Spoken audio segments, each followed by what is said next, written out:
बेआईन गृह निर्माण को नहीं आरंभ है जबरदखल उच्छेद समय प्रशासन एवं जनसाधारण मुहांमुही।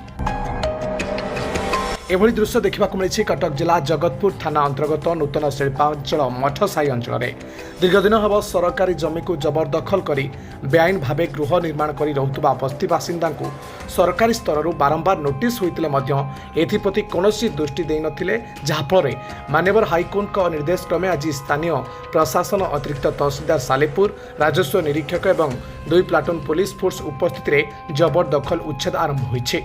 अतिरिक्त तहसीलदार कहवा मुताबक सरकारी जमी में बेआईन भावे गृह निर्माण करने 2018 मसीह एप्रति सरकार तरफ एक नोटिस जारी कर बारंबार नोटिस पर से बस्ती बासिंदा जगह छाड़ी नथिले।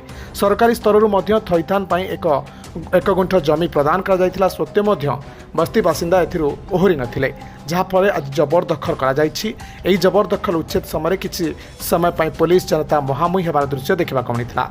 एभली उच्छेद को नहीं सेठारे तीव्र उत्तेजना देखा देछि। कटक जिला सालेपुर शिशुकृष्ण नंदन रिपोर्ट, उत्कल प्रतिदिन न्यूज।